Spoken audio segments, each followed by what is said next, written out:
Formal ng piglansar kasubagong aga sa SM City Legazpi kan Albay Electric Kooperatibo Alekoan sa indang one-stop shop o AOSS. Para sa member consumer na si Emma Bonso kan Barangay Mauyod, Legazpi City, bintahin na nagbugtak ng one-stop shop an Aleko sa nasambit na pasilidad. Para sa dainan ninda kaipuhan pang magtiyaga sa halabang pila sa luwas kan opisina kan Aleko, syertong dain naman da ama tagaktakpaan daplos ninda sa pagbayad kan sa indang bill sa kuryente, huli sa kumbenyansyang hatod kan one-stop shop sa nasambit na mall.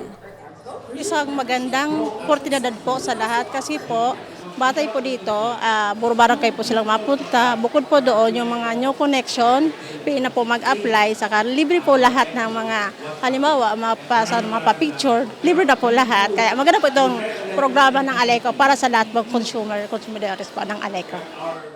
Inumo man kan member consumer na si Hansel Borse kan Malilipot Albay, an inisyatibong ini kan Aleco.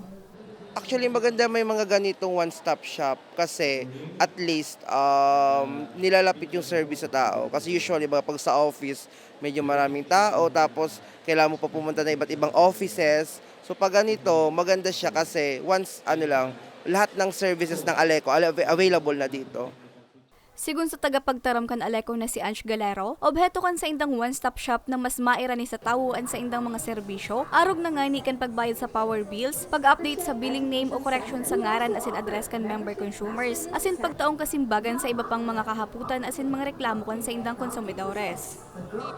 Please join us as we give you different services and sa mga yaon po na albayano sa iba-ibang lugar kan Albay, kamo po pwede pong magpaabot nin na karaman sa muya, kung muya man ito mabisita mi kamo, gigibuan mi po kipaagi yan. And rest assured po na Aleco is doing our best para po na matuwangan mi kamo sa mga kaipuhan nitong serbisyo.